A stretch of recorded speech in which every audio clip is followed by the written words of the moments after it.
come a little closer and lend me your ears. Don't worry, you keep yours while I keep mine.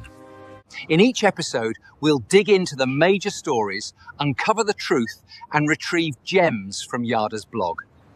We'll discuss what's right, bark about what's wrong, wag our tails at the thrill of discovery, and take you on adventures through the exciting world we live in today.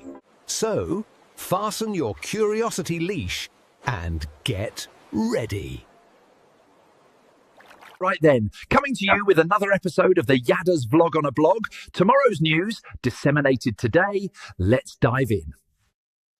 Hey, welcome. And we have Dr. Jeff with us on the Vlog on the Blog. Great pleasure to have you with us. Hello, Kevin. How are you this fine morning? Morning. Good morning. I'm well. Oh, good. Well, we're going to start just going through the items in the blog, see how many we can cover in our allotted time today, which seems to be fairly elastic anyway. I look at this picture and I'm just always so amazed at the numbskulls that would call themselves Christians. And the first is that why is it that Jeebus has a Roman nose? Why does it look like he is all pasty white and just came out of the shower? Why is he younger than his mother? In fact, it looks like he is hugging his daughter. Why did they name him Jesus when there is no person named Jesus that it can be associated with the Hebrews or with Yahudah in the first century? In fact, the name Jesus didn't even exist in any language until the 17th century. So why do they call him Jesus? Why do they give him the name of Mr. Christ when that's not a Hebrew title? Couldn't have had nothing to do with anything that had been predicted in the past. So just assigning him, you must be the Mr. Christ, is absolutely absurd. Why did they claim that she was a virgin? Why did they name her Mary when that's the worst single name you can give somebody in the Hebrew language? Why did they do any of these things? I mean, why did they make up Jesus in the first place? Because there was no such individual. It's all a lie. No Jesus, no virgin birth. The Son of God is actually Dowd, and he was redeployed by actual parents, and those parents are announced in the Torah and prophets. Ruth says, I am your productive mother. I will deliver to you, Boaz, the kinsman redeemer. What part of that people don't understand? Yeah, I can't believe that. Well, this one says she's born to a sinless virgin. Sinless, right? Sinless. Perfect. Virgin. Yes. Perfect. Uh-huh. Perfect. Uh-huh. It's where are you going to find one of those? Yeah, where are you going to find one of those? God himself's not perfect. No, it's, And you're going to have a creation, part of his creation that's perfect. What does perfect even mean? It's a complete and utter ridiculous statement. If we were to have perfect people, if that would be desirable, then there'd be no point in having any more than one of us, because we'd all be clones. Mm-hmm. And literally, there'd be no function of having any more than one of us if we were perfect. Yeah. Two of us as the same and thus as perfect would be so boring you'd crawl. You'd go. This is not life. This is miserable. This would be like talking into a mirror forever if everybody was perfect. this replacement philology, as you like to categorize it, as the mythical misnomer, and just looking at the photo, it reeks of anti-Yehudism. It does. It is repulsive and disgusting. And it's outrageous, based on pagan lies. Correct. Yeah. I mean, 90% of what is proposed regarding Jesus was stolen from King Dowd. Because God says he's the chosen one. He's the one that was born in Bethlehem. He's the one who was the shepherd. He was the one who was king. He is the one who is returning. He is the one that God said, he is my son, I am his father. He's the one that God said is the savior. and called him the Messiah on 3 occasions. And so it is, and it's Dowd who actually fulfilled Pesach, Matzah, and Bikurim. And so, about 90% of the lie is based just on stealing Dowd's identity and his achievements. And since Dowd is the person that God says is my firstborn, my beloved son, stealing the attributes and accomplishments of God's son is about the most reprehensible thing you can do. And that makes Christianity a disgusting and reprehensible religion. But the 10% that isn't from thievery, from counterfeit, it comes from Dionysus. The fact that God became a man is Dionysus. It's purely pagan. The fact that God was killed is Dionysus. The resurrection, the bodily resurrection, is Dionysus. The birthday on Christmas Day, which was back then was the winter solstice, and the conception 9 months earlier on the vernal equinox, all pagan.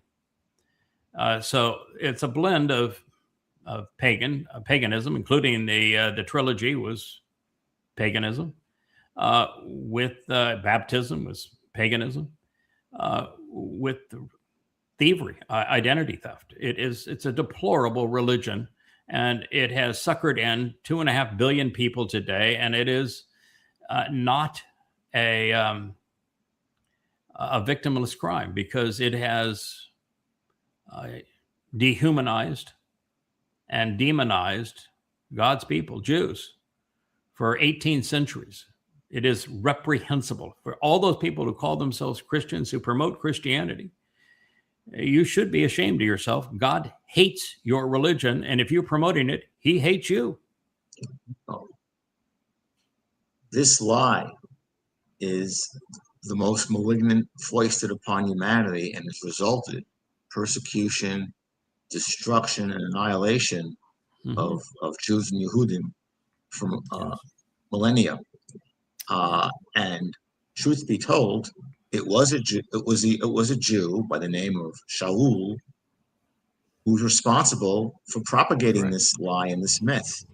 And between 52 and 66 CE, he wrote the first 14 books of the Christian New Testament were all written by Paul, and the next 3 were written about by Paul's posse. Mark, Luke, and Act were written by Paul's propagandists, and it was all a deliberate fraud by a man who admitted he was demon possessed.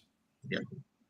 And as we like to say, when you look at the Olympics between Shaul and Muhammad, I think Shaul gets the gold medal, and Muhammad may get the silver medal.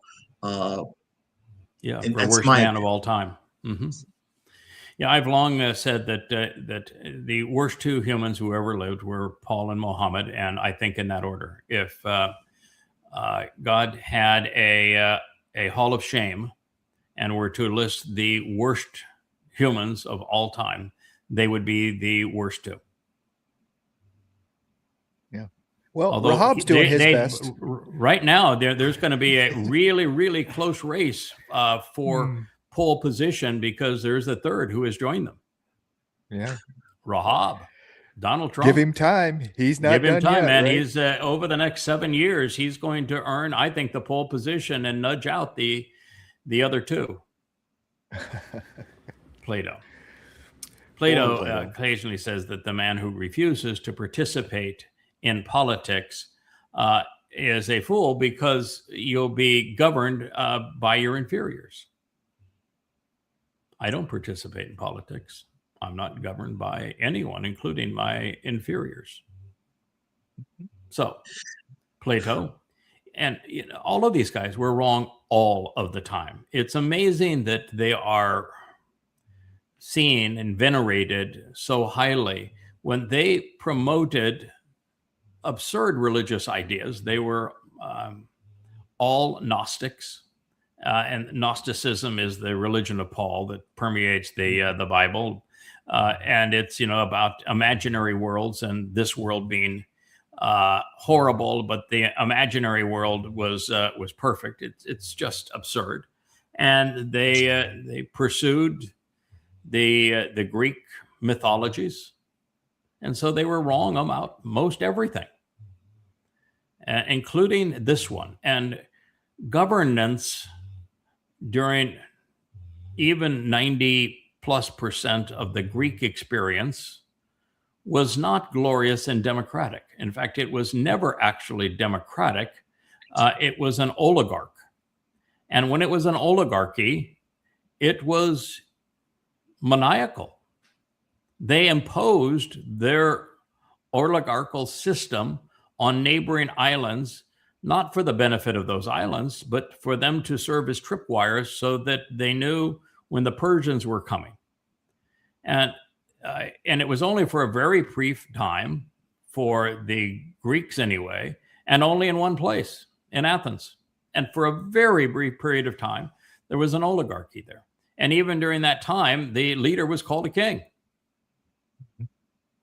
And so that wasn't the birthplace of democracy. And the most oligarchic community by a long shot were the Spartans. And they held on to, and it was for their entire kingdom, and they held on to the oligarchical structure for longer than anyone else. And there probably wasn't a worse culture in the region. Yeah. They were exceedingly hostile to women. Women had no rights. They treated their own sons as if they were lab experiments, and they enslaved all of their neighbors because they didn't want to be bothered with any work other than mass killing. So that was the longest lived oligarchies. I mean, people just have no clue as to what they're dealing with when they talk about democracy being a good. It isn't. And oligarchy had a chance of survival because it was only those who were net contributors to the society that got to vote on the matters of who we go to war with, when we go to war, what we invest in, where we spend our money, how much money do we take from one another. And it was only net contributors. When you change the system so that those who are not productive can rob those who are productive, you are certain to destroy it. And that's what we have as a democracy. So it's a very broken system, and I don't know why people talk about it as being a net value, because it isn't.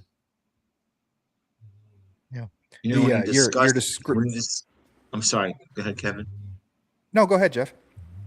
No, I was going to say that the average American, for example, for what it's worth, doesn't even know what the difference is between a democracy and a republic. Correct. And when has democracy ever been a force or power for good?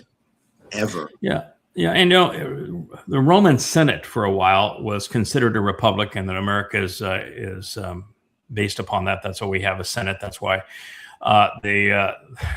we have a place called Capitol Hill, even though it's not a hill, but Capitol Hill. That is why the symbol is the eagle. That's why Trump stands behind an eagle when on his rostrum, and that's why the buildings are all Romanesque in their styling. The issue with the Roman Republic is that it was only a republic of a tiny fraction of 1%. It was only one class of people that could vote, and everybody else was stuck in any one of some 40 different castes. The Romans had the most unpenetrable and most rigorous caste system of any nation, and every nation, without exception, had a caste system. And the caste system, the slave was at the bottom of the caste system, but nobody on that caste system had any rights. And the Roman Republic experiment was only the upper class, the lords, the landowners, being able to vote, and no one else. And even then, they would vote for, in many cases, a dictator over them. The Roman Republic didn't last very long, and it quickly became the Roman Empire, run by emperors who claimed to be God. And that the Senate became a meaningless body. So even in that, a republic it has no value either, because you have wholly unqualified, uneducated, irrational people who are grossly immoral, voting for things that they have no business voting for because they don't understand them. Young people today are largely Marxist just because they're ignorant. They're just absolutely flat out ignorant. It's the only reason you can be a Marxist, and yet they are. You've got 38% of Americans supporting Donald Trump, who is Satan incarnate. Yes. I mean, come on. I mean, this is not a functional system. Our educational processes are way too inadequate regarding history, regarding economics, regarding business, which is the thing that drives the whole machine, for people to be voting to redistribute wealth. It's a completely destructive and horrible system. And I'm sorry, Plato was flat out wrong. What we all should be is opposed to it. Yes. As Yah is. As Yahweh is, yeah. And what you mentioned now, which really cuts to the chase here, is that Rahab, aka the copper confabulator, has the highest rating in Israel at this time. Yeah, 78%. 38% in America, 78% in Israel. It's astonishing that people can support a man that's that overtly evil, and destructive. It's basically, to me, a form of a brain disease. Right. And what choice do you have in America right now? I mean, if you're an American, you've got Marxists on one side and MAGAs on the other. What kind of a choice is that? Well, they came together last night at the Knicks game, and I don't know if you saw, Trump fell asleep in the middle of the game. Yeah, well, he has a tendency to do that, but let's not wake him. So sleeping Trump is the best Trump there is, unfortunately. He got resolutely booed. You'd think after a while he'd get tired of getting booed, but maybe not. Oh. This is an interesting bit. The part that I liked about it is he's talking about this Jon Stewart. And Jon Stewart, by the way, does not look like Jon Stewart when Jon Stewart is broadcasting from home. You can tell the studio lights and the makeup team work that man over. I have wardrobe and makeup and wardrobe here too. I go into the closet and say, what shirt haven't I worn in a while? Okay, I'll try that one. And then you take some water and you run your hands under it and push your hair back and say, all right, that'll take care of that. That's makeup and wardrobe. He doesn't have it at home. Guys, I loan him mine. My technique, it takes every bit of about 15 seconds. The old adage, a little powder, a little paint makes you look like what you ain't. Yeah, which ain't. Well, yeah, don't try any of that. I did the television circuit for a long time back in the day, and during the television circuit, because of the bright lights and everything, they always made you up. You were always made up, and it was so weird to have all these women around you putting makeup on your face, and the powder and the creams and everything else, so that you didn't glow like a light bulb. But haven't done that in a very, very long time. So I'm glad that what we've come up with, I think, is just better cameras for the most part. And even though I've got 10 lights surrounding this to make it as a professional looking studio as we can, the fact is that he has very harsh light on what he's doing. That's not what we talked about. That's not why I picked this thing up. He had was talking about AI and the business of AI and his big concern. If you can go up just a little bit, and I'll be able to read what I posted on this. And as he was talking about it, he said that there was a New York Times interview of Peter Thiel, and Peter Thiel is the Plantaire founder, and he is the guy that has the AI for the military and for spying on Americans. I mean, he's a really clandestine guy, and he's ubiquitous too in social media. He was the initial investor in Facebook with Zuckerberg. So he has an influence and a benefit of collecting data from Facebook. He was the original financial partner of Elon Musk. Elon Musk began his financial career with a company he partnered with Peter Thiel called PayPal. And Peter Thiel was actually the brains behind it, but that's how he made his money to parlay it into Tesla and the rest we know. But it was Peter Thiel. Peter Thiel was the Elon Musk of Trump's election in Trump 45. He was the one who gave the keynote speech that said, we're all for it, and became the endorsement from the tech oligarchs and the stamp of approval from the ultra rich for Trump. It was Peter Thiel, and it was Peter Thiel's money.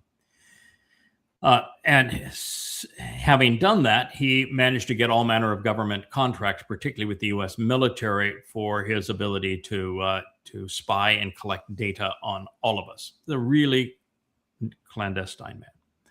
So then a New York Times journalist was interviewing him. And the first question he asked Peter Thiel says, "You want the human race to endure, don't you?" Wow. No, the wow is what I'm doing now. He didn't answer the question. Mm-hmm. Yeah. And the New York Times interviewer finally had to say, that's an interminable pause there. Your silence speaks. And he says, well, there's just too much to unpack in your question. And he is one of the major AI developers, and his is the most clandestine of all of the AIs. You want the human race to endure, don't you? Wow. No answer. So the problem with AI is many, but the biggest problem of AI is the clowns that are coordinating it, that own it, and their lack of morality. Yeah, I mean, not to get too off in the weeds with this one, but the technocrats really have this idea that technology is their new god, and they are going to figure out how to transfer consciousness into technology. That is their absolute end game goal for man to live forever. They just don't understand the neshama. They can't comprehend a neshama, or an Nefesh for that matter. And Nefesh is the easy one. And so few people have a functioning neshama. There you go. Or have made the old-time investment in research. And since the last two generations have been indoctrinated and have too many crutches, the internet for searches and answers for everything, and now AI to write term papers and to take tests and do everything for them. In fact, it's a closed loop right now. The students do their papers using AI, and the professor uses AI to grade them. So it's a closed loop of indoctrination. I think I'm the last generation to do what I have done over these last 25 years in creating the Yada Yada series of 38 books that are published on the site, over 40 total, ranging up where it's now of 30,000 pages of proprietary translations and analysis and insights, pushing human knowledge of God beyond where it has ever been by a huge magnitude. I don't think it'll ever be, in fact, I know it'll never be duplicated, and it's never been done before. And it can't be done today by anyone because they're too reliant on AI. And AI, at the very best, if particularly trained to do it, can offer an affirmation of what I have discovered. It can look at the logic of it, and it can affirm that, yes, the reasoning is sound, the translations are accurate, the conclusions are unheralded and profoundly important, but stunningly unpopular. But it can't come to those conclusions. It can't draw those conclusions. And it isn't even capable of recognizing that based upon those conclusions, that religions are all wrong, that politics is all wrong, that the norms of society are caustic and counterproductive. It can't go there. And so on subjects that a person like myself is an expert in, we can outthink AI all day, every day. And it can't even come close to competing. It can just nip around the edges. So it's a tragic thing that it has done, and I'm glad that it's going to only have a 7-year run from this point on. What you're saying is absolutely key and profound. Functional Nasama. Yeah, functional Nasama. And these same individuals have, I think they have diseased souls as well. Yeah, I think that the developers of it do not have a functional Nasama. I mean, we are, of course, exposed to Elon Musk because of his X account, and it's clear he does not have a functional conscience. It's completely gone. He has no empathy. He has no judgment. His character stinks. And what I've seen thus far in Ellison and Zuckerberg and Bezos and what we saw and Bill Gates, they don't have it either.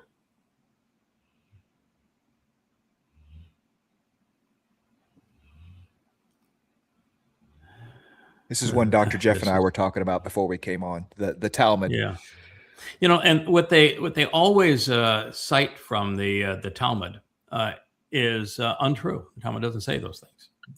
Exactly. And what they now do is that they take and say this is a quotation from the Talmud. Now not a single one of those is documented. This is the antithesis of what I did, and now Goddamn Religion, or in Twistianity, where I have 10 volumes of precise documentation where every quote is not only documented specifically as to where it came from, it's cross-reference on what it was trying to cite, and that is quoted accurately and also documented. But the translations are also verified. And in this case, they don't talk about this being a translation, and they don't provide any documentation, and it isn't even accurate. There's no site. And then because of the nature of social media, some other idiot will take this as being the truth, and they will double down on it. So you have idiot on top of idiot being idiots. And what's particularly idiotic about this is that the moronic culture of Facebook not only allows this toxic, racist, anti-Semite to spew this nonsense, they promote it. Yeah. They promote it. This is why social media is cancerous. All of them. And yet, if you question it and set the record straight, you will be penalized and accused. Correct. They throttle your account. Yeah, it's what I figured out very early on with social media, is that if you're going to question, not just question, refute idiots like this, who are absolutely and totally lying and misrepresenting the truth to demonize a group of people.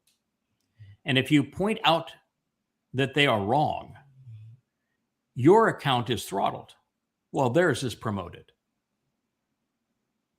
I will say, both Craig and Kevin, that with this piece of manure, and I don't mean to insult manure, has done and is doing, is tantamount to a modern day blood libel.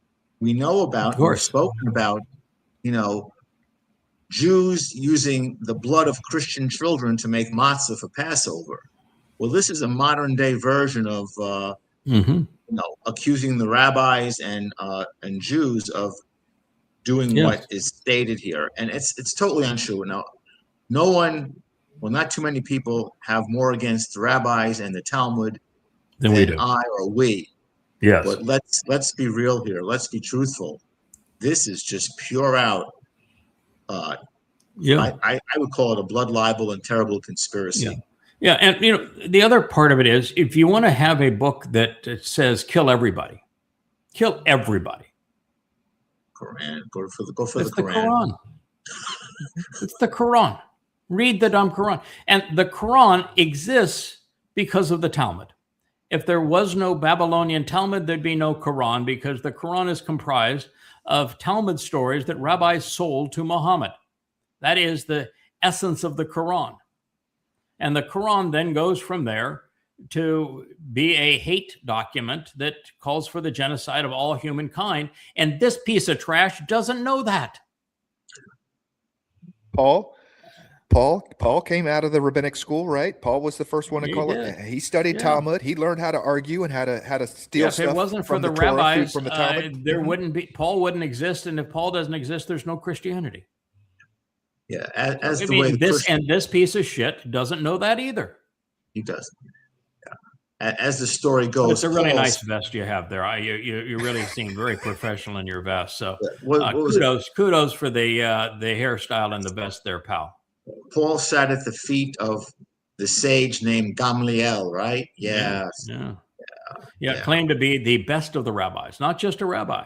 He claimed to be the best of the rabbi at the time that Gamaliel and the other Jews weren't even using the term. He is the first ever recorded using the term.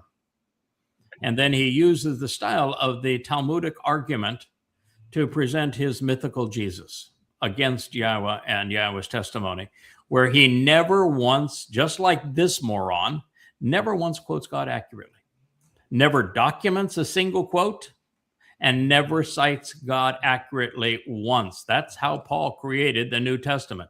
Never documented a citation, just like this moron, and never quoted it accurately a single time, just like this moron. That's how your religion of Christianity was created. It's terrible that these Jews lit the spark for what, has engulfed them. Yes, butterfly tribe. Go to hell, pal. Oi. Herod. Oi. Herod's wall. Yeah. Yeah, man. Let's see. Herod was not even a Jew. He built everything for his own self-aggrandizement. He tormented Jews on behalf of Rome. And he built that damn wall. And yet you're going to pray to the stones in that wall. And I'm here to tell you that a man who prays to stones, he is no smarter than the stones to whom he prays. We knew another religion that started out so nice. Look at the little head coverings, and you have to wear the head covering because the stones need reverence. And if you're not reverence to the stones with either a kippah or the black hat of the Haredi or the shawl over your head, then you're not being reverent to those stones. And this is a holy stone. Yeah, there's another religion. The Kaaba's got nothing over this. I mean, sure, the Kaaba was a rock pile to rock gods, and still is a rock pile to rock gods. But here the Jews are right there, praying to the stones. And you have the triple W's watching over you, the wall watching weasels. The wall watching weasels. No, were we watching the weasels?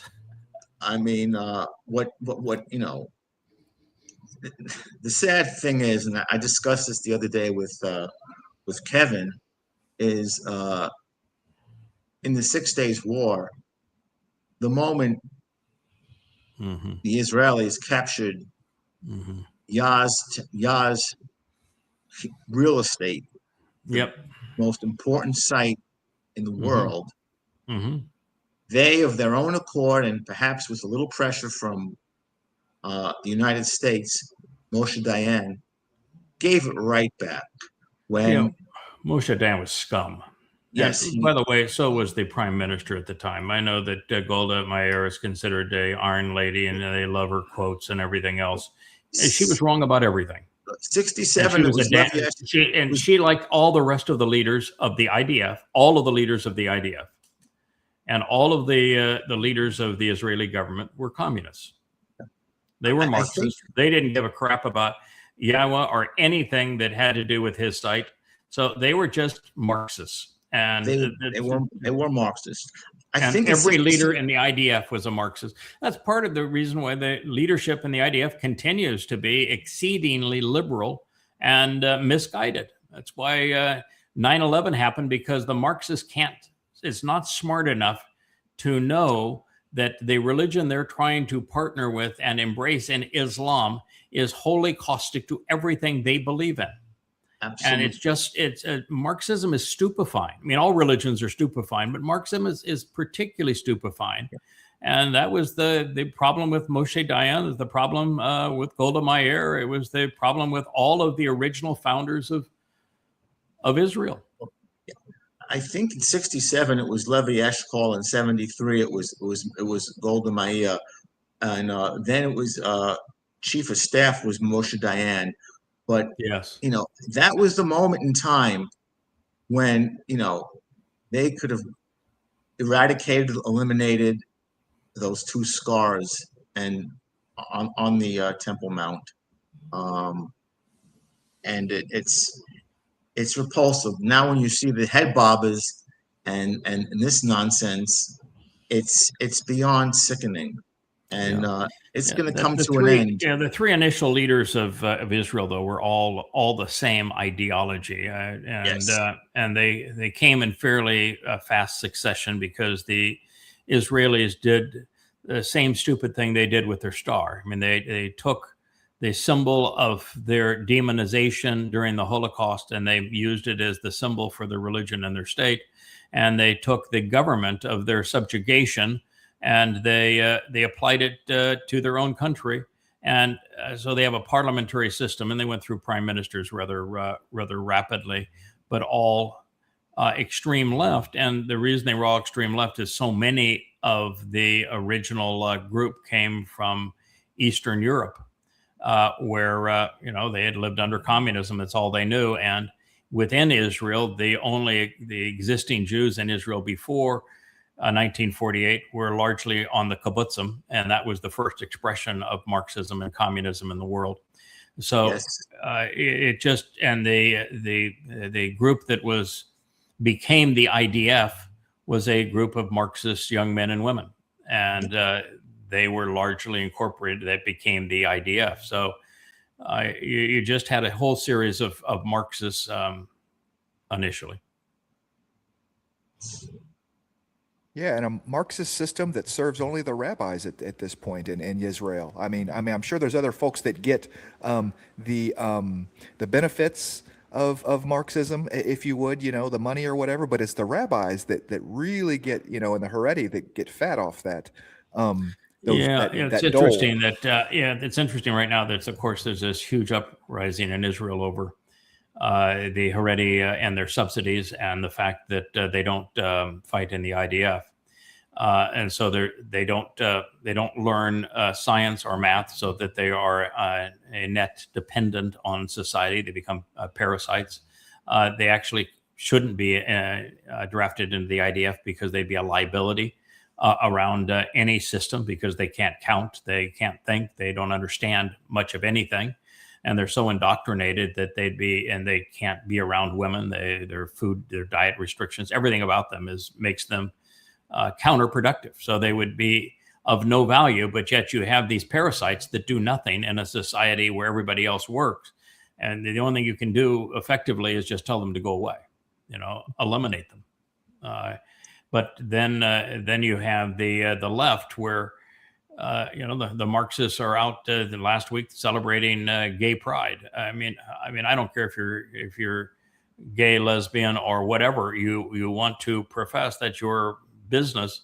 But in the midst of a time when Israel is being destroyed, you probably should find something better to do with your time. Yeah. Right now, right now, just believe this, is that the Haredi and the rabbinical types, they basically have formed alliances with the more conservative right-wing parties Yeah, to Likud. stay in power. And Netanyahu, who is soulless, has sold his soul to stay in power Yes, by that's these correct. by these parasites. Yeah, yeah. Netanyahu has never found a war he didn't like, and yet the core of his coalition are those who demand the government pay them to do nothing, and to give them an exemption from the IDF. It's pure hypocrisy, and it's They destroying they us. actually claim that their prayers I know. provide Hashem's protection for Israel, Yeah, and that's why they should be paid. That's their yeah. contribution. Yeah, and they claim that they're studying Torah, which is essential to being Jewish, and they claim that Judaism is essential to being Jewish, and they actually will not allow someone to immigrate into Israel unless they can prove that their Judaism is of Haredi class, and they are. I mean, there is no way that Israel can survive them, and they are exceedingly parasitical. But a deadly parasite. They're not a parasite that can cohabitate in the olives. They are destructive to the olives. All I can say is, after yesterday and going over Yashaya 30, is it's going to come to an end. And when you come back with Dowd, Lachabesh, justice will be done. Yeah, it will be. This is a sickening worldview. Here's a Brit, and she says, it's shocking to me as a Brit from the UK that Americans aren't taught that they only entered the war against the Nazis after Nazi Germany sided with Japan, and after Pearl Harbor, and declare war against the USA. At no point did the USA decide to save democracy from Nazism. Okay. You want to talk about a country that doesn't deserve to be saved. You want to talk about a country that was not democratic. Let's talk about the UK. The UK was the most egregious oppressor of people the world had known up to that point. They were worse than the Romans. They were horrifyingly horrible at colonialization, and not just oppressing all other cultures, but robbing them, abusing them.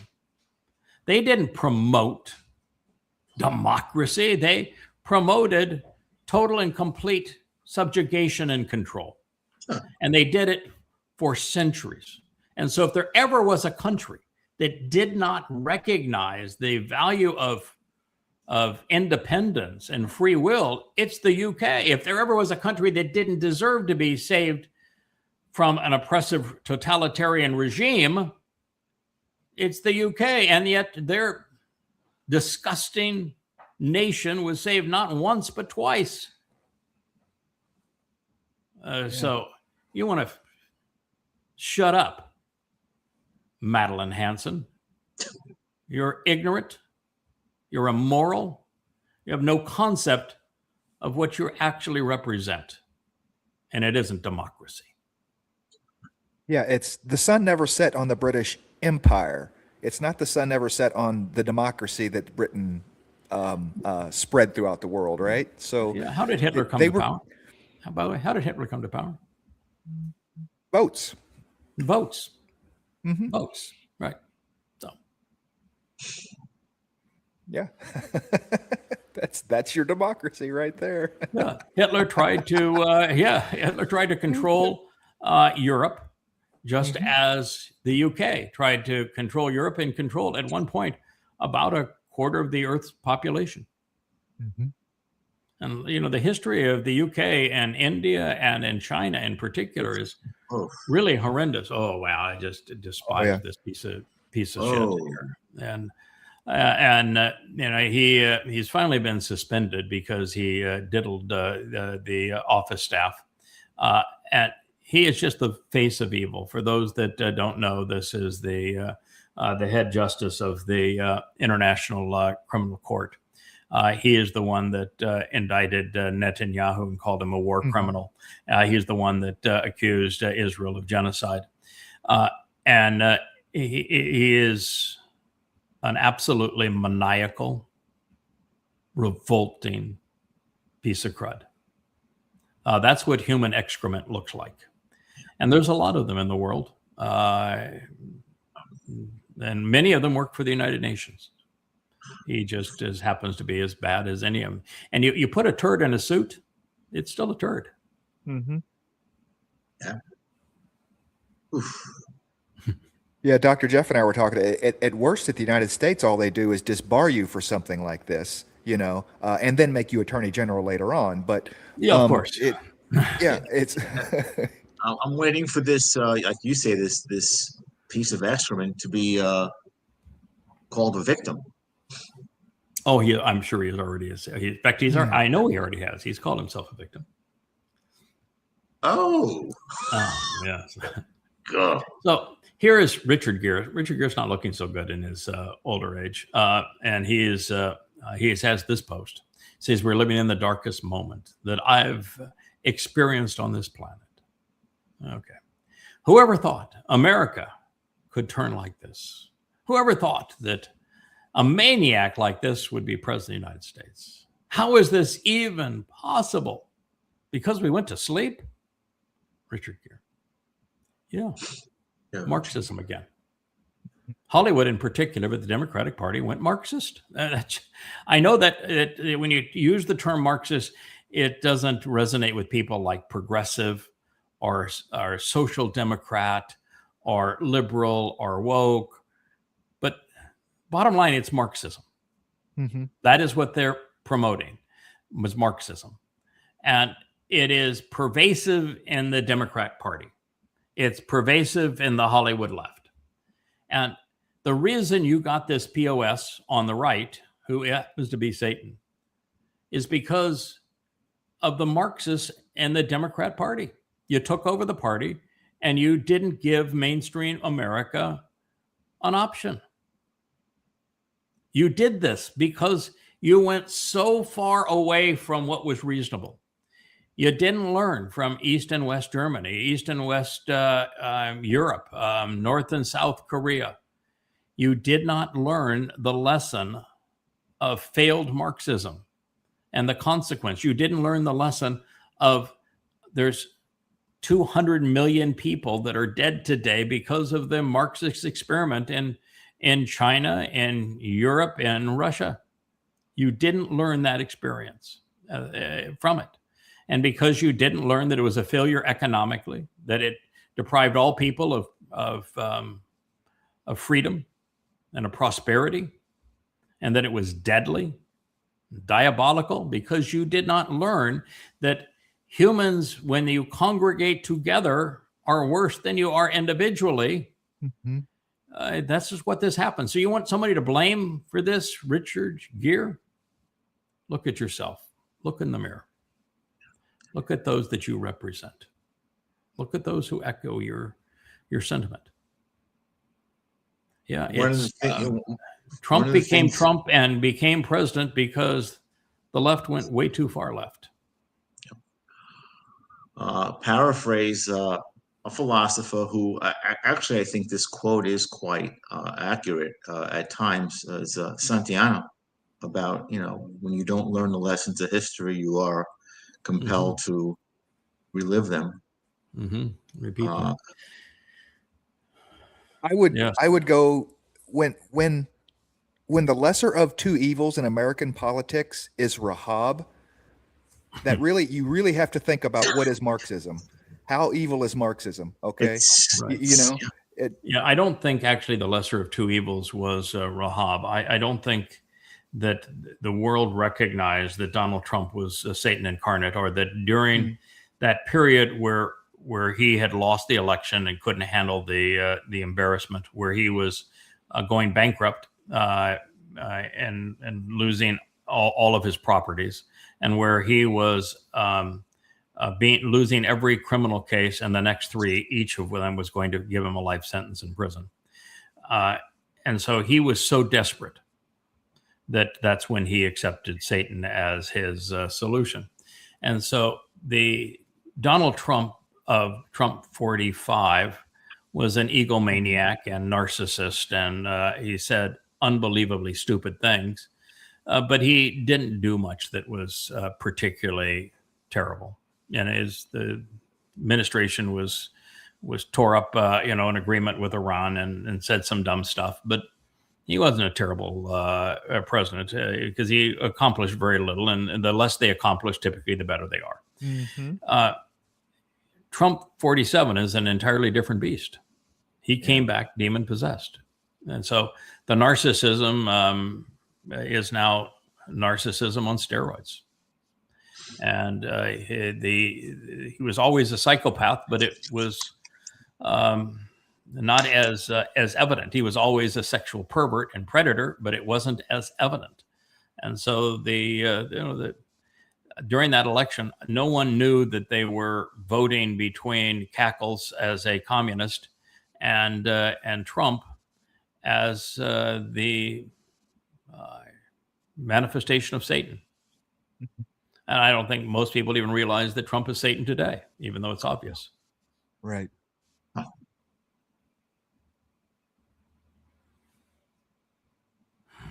This is the same issue. Sometimes we just get themes during the day. And, all I'm doing here is I'm going through my feed on the Facebook account in preparation for this, finding something I thought might be interesting to talk about because of the implications on society and our times and the message that we're delivering from Yahweh. And in this particular case, you have the new Marxist mantra. They don't want to tax the billionaires. They want to rob the billionaires because they're not productive. And they claim power by redistribution of wealth. If they can promise people who are not productive that they will take the money of those who are productive and redistribute it to them, which is thievery, that makes them popular and people will vote for them under those circumstances. That is what democracy is all about. It is rewarding failure and punishing success. That's why it never fails and never succeeds. And this capitalism is cooked. Total ignorance. Capitalism, communism, socialism, fascism, Marxism, all the same ism. They all use capital, and they all recognize that the most important form of capital is human labor. Mm-hmm. The distinction really is between free enterprise and controlled economies. And free enterprise is a vastly better system for productivity and for freedom than our controlled economies. And the controlled economies are all the same, whether it's fascism, socialism, or communism, or a monarchy. Controlled economies are all the same. They do not work. And there is a blend today that is sort of interesting, but it misses this point entirely, which is that in China, you have a government that is communist, but all of the industry operates under free enterprise. So it has become the economic engine of the world while blundering nationally. But free enterprise is the only functional form of economics. There is none other. All the others concentrate power in the hands of a few, but they socialize the human experience, and in so doing, we become the worst of ourselves. You freeze rent, and everyone lives in a slum. Mm-hmm. No one will build, no one will maintain. So it just shows this complete ignorance of economics, and you can't get through to the mindset like that. Again, idiot in the middle. You cannot get through to them. There are no words that are going to resonate with him to say, okay, every fact proves that I'm wrong. But he didn't give a shit. And you're dealing with a generation that's been so indoctrinated, they don't know how to think anymore. So they can't reason their way out of it. And they don't know economics. They've never run a business. They never hired anybody in their lives. They never tried to manage someone. They've never raised capital. They've never written a business plan. They don't know. And, unfortunately, in a representative government or in a democracy, the idiots outnumber those who do know by many, many, many hundreds to one, maybe thousands to one. Yeah, you could take all of the money, not just tax the billionaires. You could, by the way, the billionaires are already paying. The wealthiest 1% pay 25% of the total government budget. So they're the top 1% are already paying 25%, which means they're over contributing, and 50% pay nothing. The bottom 50% pay nothing. So the system is already tilted grossly towards penalizing success. But in this case, rather than tax the billionaires, you could take 100% of the money of the billionaires, and you wouldn't cover even half of the increase in the national debt in 1 year. You wouldn't even cover half of the increase if you took it all. It wouldn't last in terms of sustaining other people for even a week. So if you took it all, and then you've destroyed incentive for anybody else to make it, so you'll have no one else in the future to rob. So if you took it all, you would it'd go a week, you'd reward failure for a week, and then it'd all be gone, and there'd be no one else to replace them. Duh. Right. I just like all the happy smiling faces and the wonderful colors. I mean, Marxism just looks so joyful, doesn't it? I love this part down here where it says no AI, and yet all of these college educated Marxists used AI to do their term papers, to write their papers, and then the Marxist and to create these graphics. And the Marxist teachers, and their whole world is artificial because they use it to create an artificial existence for themselves. Mm-hmm. Yeah. And the lout in the middle, he's a special Marxist because he's that nexus between Marxism and Islam. Mm-hmm. Yeah. Do you know why Bernie Sanders and the group have gone no AI? You know what their issue with AI is? Probably climate change. It's pseudo-climate. The AI centers use just enormous amounts of water and electricity. And electricity has to be generated, and most of the means of generating electricity are considered caustic to the environment. Even they pay for it, they still use an inordinate amount of electricity, and they use an inordinate amount of water. And so those two reasons are the primary reasons they don't want AI. Mm-hmm. It's a pretty simplistic view of the world. I was doing a little bit of research on the amount of water usage, and it was funny that you say they use an inordinate amount, but I mean, it was, there's one going out of New Florence that is back close to my old hometown, and it's a huge or it's a Google development, acres, I mean hundreds of acres under, and they're talking about the size of the well that they're dropping and the depth, and then they're going 1,500 feet, which is crazy deep for wells around Missouri. They're going into a Precambrian aquifer that typically is only tapped by Metropolitan, and it was somewhere at 50 million gallons a year or something like that. And it wasn't even a percentage of what a major city of 50,000 people would use in a year, and so people are having this upset about how much water that AI is going to use. Okay. But cities are using 10 times that amount of water for people just to wash clothes and daily, Right. So and it's dropping. Actually, it's for as I looked at it, it's about equivalent for a average size AI facility would use as much water as a community of about 500 people. So there's a bunch of machines over there that are using the same amount of water every year that 500 people would use. That's about, but that's still a lot of water.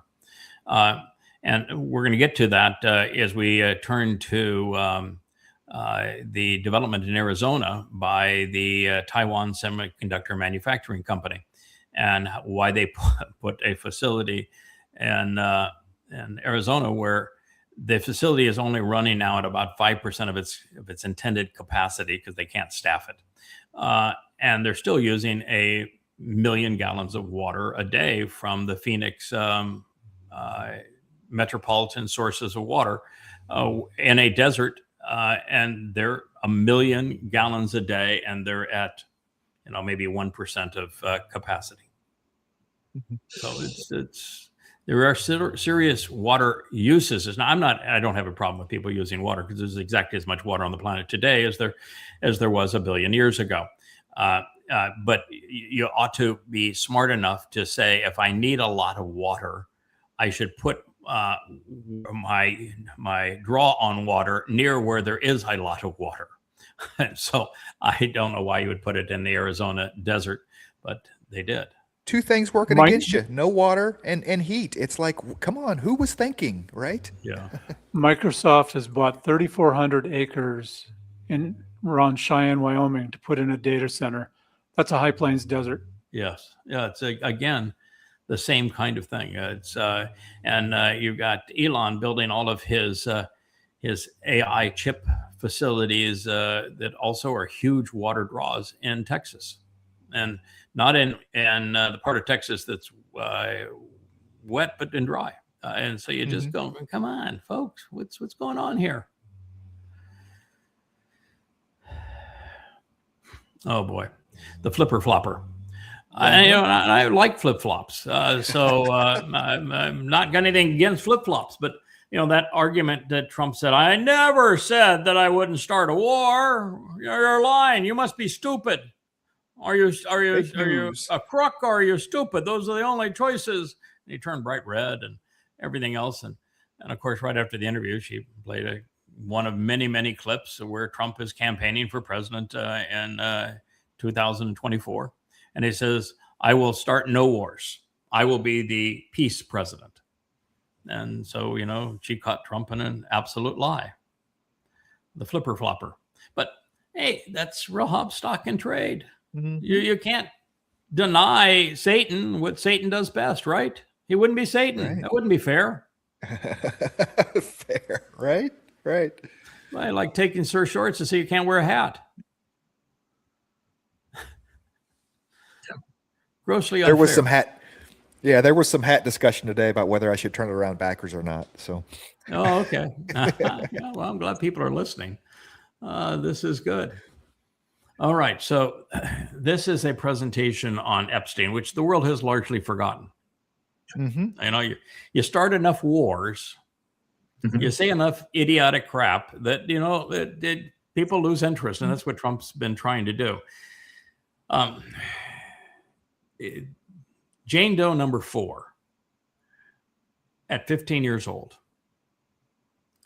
claims, and she was interviewed over and over again by the FBI, considered a credible witness by the FBI. And she has testified over and over again, giving enormous amounts of evidence that she was raped by Epstein when she was 13. And then she was raped by Donald Trump when she was 15. And the Epstein estate gave her enormous amounts of money and a non-disclosure agreement that didn't just cover Epstein. The settlement for many, many millions of dollars was to have a non-disclosure between not only covering Epstein, but covering Donald Trump. That's part of the Epstein files. It has now been released that the settlement covers Epstein and Trump, and that it over accusations that she made and repetitively interviewed by the FBI for verification that when she was 15 years old, she was raped by Donald Trump. That's what this video is about, if you want to have the evidence. That's pretty extraordinary. This is Jane Doe number 4. 4. Yeah, she's So that actually the means most there's- important of the Jane Does in that particular case. Jane Doe number 4. You've actually probably, most of us have seen video evidence of her being interviewed of what she had to say of what Donald Trump did to her. And so MAGA, chew on that. Gag on it. Your man is a pedophile and a rapist. My point was that she's just not the only one. No. Oh, God, no. She's not. Oh, no. Mm-hmm. But if she was the only one, that would be Still enough. would. It would be, yes. Yes. So, Rahab has had his Aisha moments. Yes, he has. Mm-hmm. Yeah, it's the Aisha moment speaks of when Muhammad was 66. If he was born in the year of the elephant, which is what the Quran strongly insinuates, then he would have been 66 years old when he first crawled into bed to have sex with Aisha, who was 6 years old at the time. And she was not the only one as a child that he raped. And so Donald Trump is slightly better than Muhammad, in that Muhammad was 66 with a 6-year-old girl. This girl was 15. Okay. These are dancing rabbis in their shlemiels and black hats, jumping up and down. I just want to be very consistent and very clear. God hates them. God is absolutely disgusted by Judaism. He views Judaism as the single most hostile thing that has ever happened to his people. He knows that Judaism is the cause of Christianity and of Islam, and that it had a significant role also in Marxism. And he views these men running around as if they were speaking for him in their weasel hats and their mourning suits as reprobates. This, in his view, is the modern Sodom. And I can tell you that 7 years from now, there won't be a single one of them left. I just ended writing a bit for my ongoing analysis of Noach. In the discussion that Abraham has, I'm going to put discussion in air quotes, with Yahweh. What he had to say was repulsive to Yahweh. I really dislike Abraham a lot. But the two witnesses, one of the two witnesses was Noach, the other one was Shem. And I pondering questions about, when does a society get to the point where evidence and reason no longer matter? When does society get to the point where where allowing them to continue is merciless, where the only merciful and moral thing to do is to neutralize them? And how do you make that decision? Who gets to make that decision? So it's really an interesting discussion. And I did a thought experiment on it that I'll share with you. You have a chance to read. But it's the questions that Abraham didn't ask that are really the interesting ones. And the thought experiment that I provide, I think, is useful in this regard, that if Yahweh neutralized the Haredim, such that they did not exist, it would not be a merciless thing. It would be exceedingly merciful. And I explained why God was in a position to do that and we're not, and why it would be all beneficial if Yahweh did it with no downside, and not in our purview to do it other than to talk about it should be done. Mm-hmm. So it'll be an interesting piece for you all to read and decide whether or not I'm right on this. But I took a very harsh position against Abraham. Again, I do not like him. We're not going to be buds. Mm. I'm disappointed that man is going to be in Shami. I mean, I understand that Yahweh chose him. Maybe there was no one else to choose. And I went through a whole cadre of possibilities as to why God chose such a reprehensible person, but he did. And the man's only credit, beyond the fact that he was willing to walk out of Babylon, and I think it's probably because he had some history there that he needed to run from. But he did walk out of Babylon, and he did listen. He didn't understand anything was said to him, but he did listen. And ultimately, he passed the test on Mount Moriah, but that's a test that I would not have done. I'd have been very different. And I was there, by the way. And my approach would have been very different than Abraham's. My approach would have been, I understand what you have just asked. I've heard you. And I'm here to tell you that I'll go through with this charade, knowing that it's a charade, and that the purpose of this is to serve as a harbinger for something to come. And I understand the message why you want to do it exactly at this time and this year with me and my son in this particular place. I get why you want to do it that way. And then why you're going to stop me from doing this so you can say, I'm going to provide the lamb, and that lamb is going to be your firstborn son, your beloved son. Beautiful presentation. But just between the two of us. I'm not going to ask you any questions going up here. We're going to go up knowing that we are walking a word picture here. We are a living word picture for something you're trying to communicate. I'm not taking the life of my son, and you're not telling me to. Yeah. That's the difference. Yeah, the Abraham, as you say, discussion, if 50 people or 5 or just 1,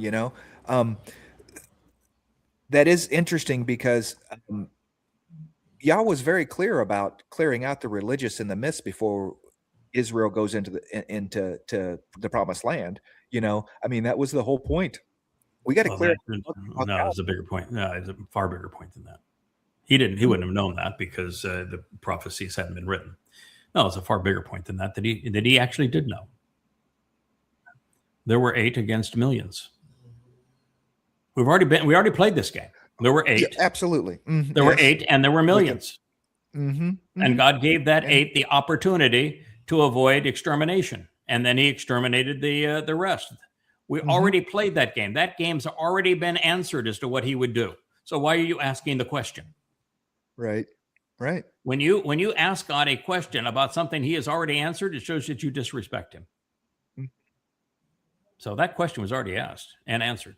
But it's not the question, because he's not really answering. He's not asking a question.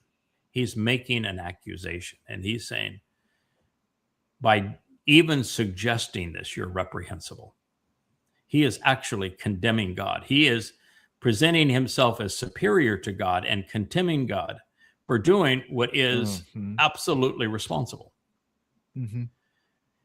And it's never put in context of the fact that 50 would be at most 1%.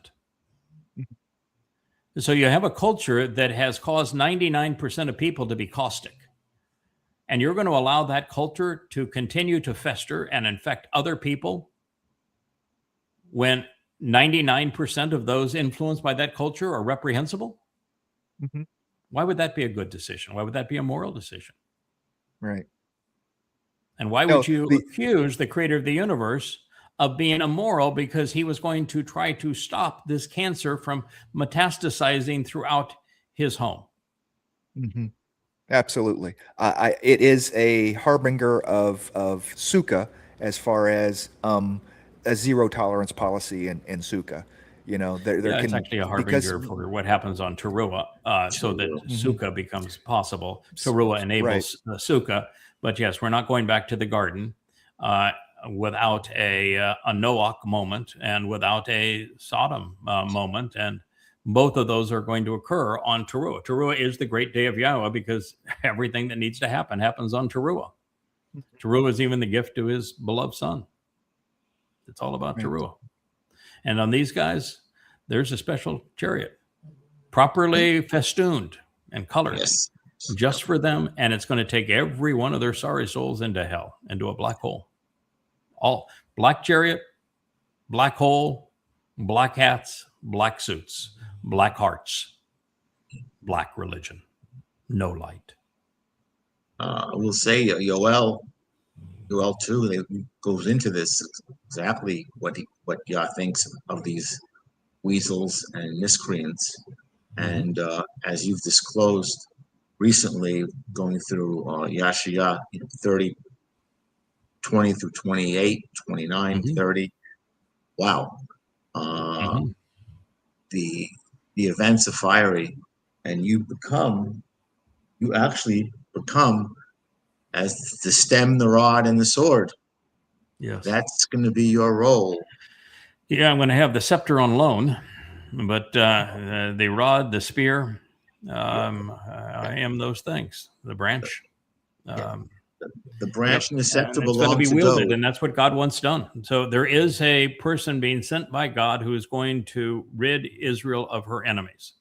He's just not going to be the Messiah. He's here on behalf of the Messiah, but he is not the Messiah. And these morons that are pretending that he's going to save them, no, he's going to make certain that they're incarcerated in Sheol. Lucky for them, they don't believe in Sheol, so it won't bother them at all. Right. Oh my, Machiavelli.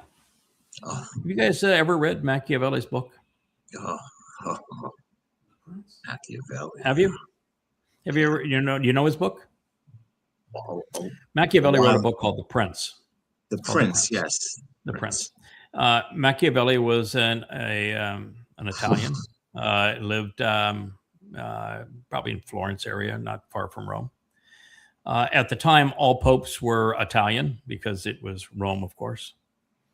And, the whole concept of pope, by the way, and the pope running the Christian world didn't actually emerge until the 11th century. It was during the time of the Crusades, when a Roman pontiff claimed that he was pope, taking the title that the emperors of Rome had used. The emperors of Rome, beginning with Augustus, called themselves the father of Rome, and they used Popa as father. So he took the old Roman title of the emperors, and he claimed that he was infallible and he was the one, and that all other sects ought to obey him. And the pontiffs and the Eastern Church out of Constantinople said, "No, you don't. You don't have any sway over us." And the Roman base church is largely destroyed anyway, with all the powers with us.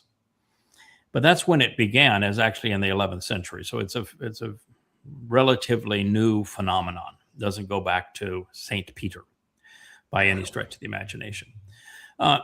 But what Machiavelli was writing when he wrote about the Prince was for the Pope. And he was advising Italians, and these would be all Italian oligarchs. And it wouldn't be actually an oligarch then because it was a monarchical system. That to be Pope, you needed to know that there are two basic ways to control people. You can earn their respect, or you can terrorize them so that they fear you. Those are the two ways. And his advice to all future popes was that earning someone's respect was too hard to accomplish and didn't have near the influence of terror. And so Machiavelli's The Prince was written, and Machiavellism is been categorized, even though it's not written in the book, as the ends justify the means, is that there is no manner of terror that is inappropriate for a ruler to impose to control people. And it is the philosophy that has always run the Roman Catholic Church. It's the philosophy that ran Imperial Rome. This is the exceedingly evil, and they want to call him a philosopher. Now, this philosophy is never play fair in a game where others cheat. So what he is saying is that those that will oppose the Roman Catholic Church are dishonest. And sure, some of them are. And so the appropriate thing for the Roman Catholic Church to do is to be dishonest. That's what he's writing. Oh, it's pure sadism. It's pure sadism, because we are going to inflict pain, terror, fear, whatever means necessary for your own good, lowly people, man. That, right? You know, It's Paul's. The all governments are inspired by God. You are subject to them, and if you oppose them, it'll be at your own doom. And if you support them, it is the will of God. Right. Yeah, and he was writing that in the book of Romans to Romans, who are the most beastly of empires in human history. Yeah. Give on to Caesar what belongs to Caesar. Yeah. Wow.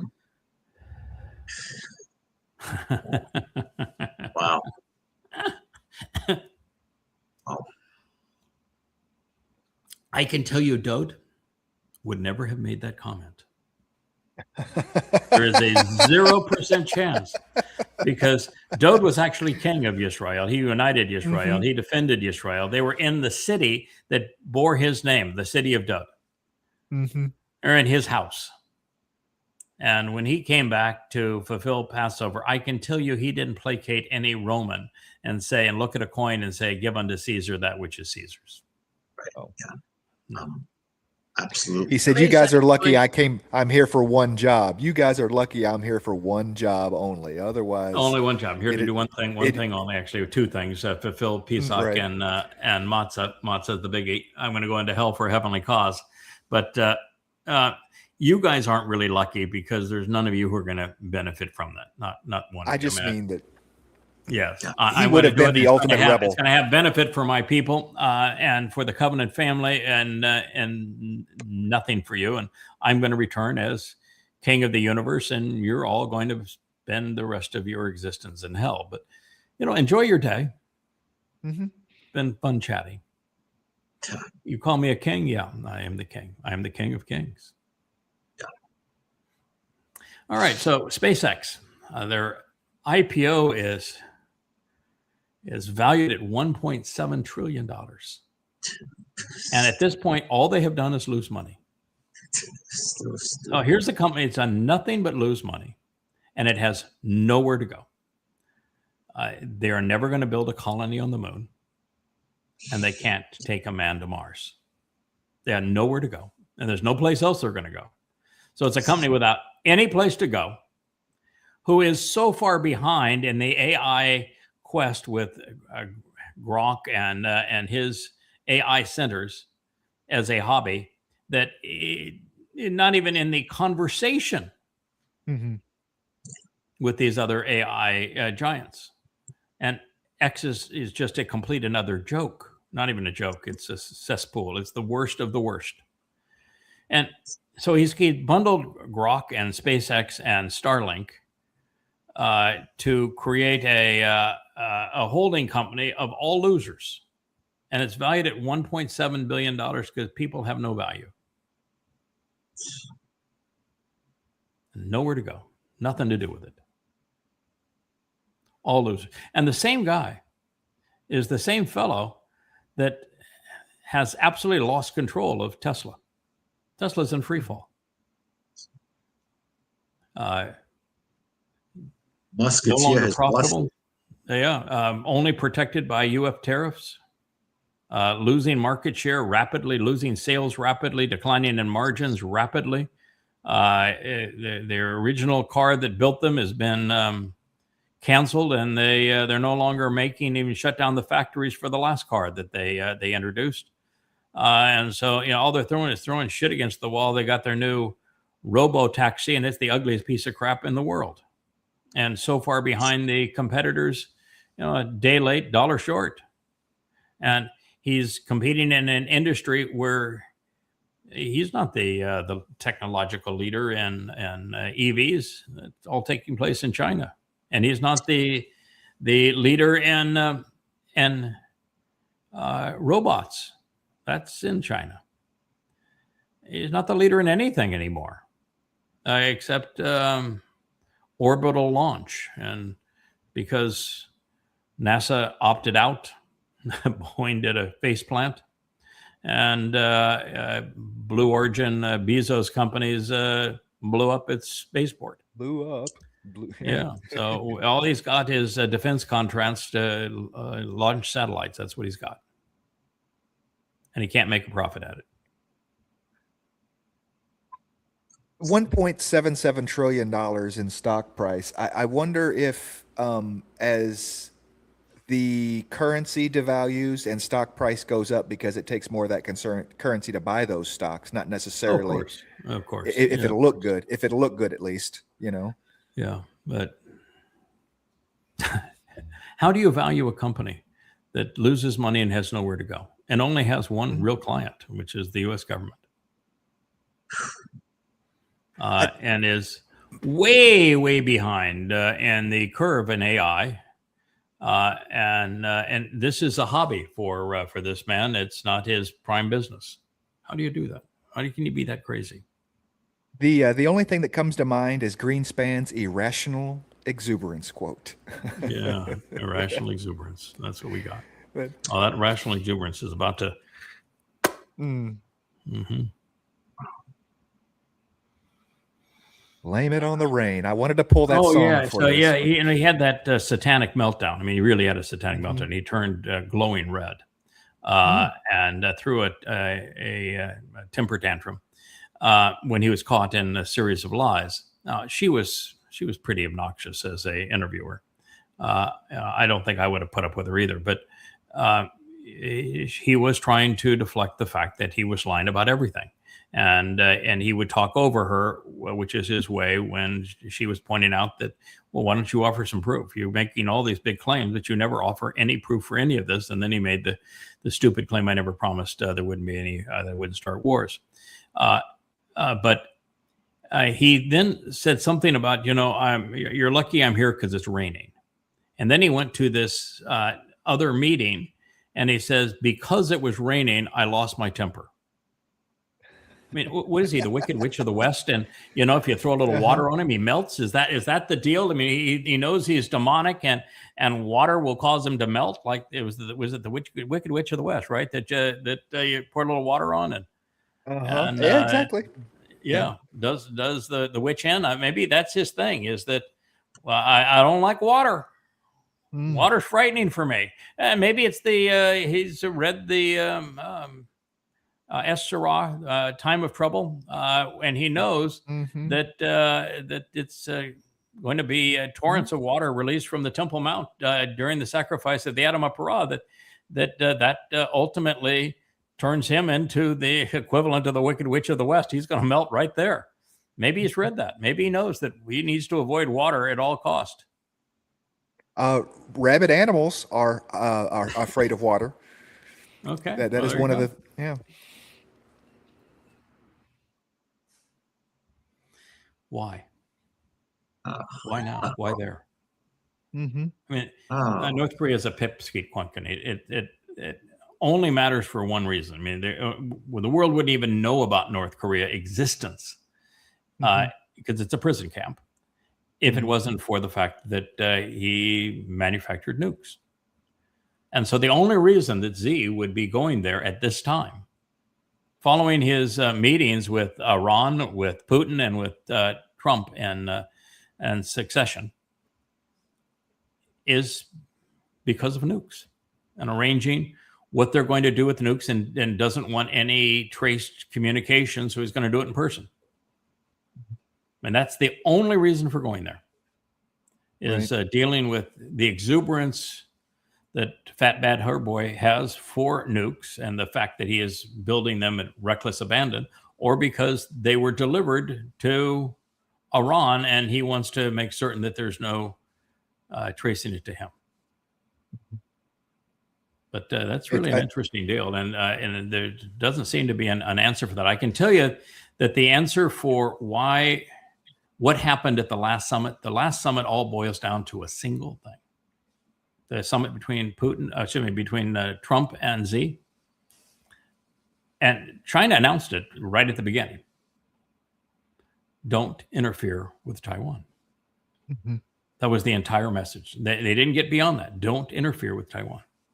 And it was like Trump was begging for China to involve itself to resolve the unresolvable war in Iran. And China just responded with, don't interfere with Taiwan. You have a call that's coming up with that you promised with the president of Taiwan. Don't hold it. And Trump didn't. He canceled it. There is an arms sale of U.S. weapons to Taiwan. Stop it. And Trump stopped it. And so it's all about Taiwan. Now, why would it be all about Taiwan? Do you know? Why was it about Taiwan?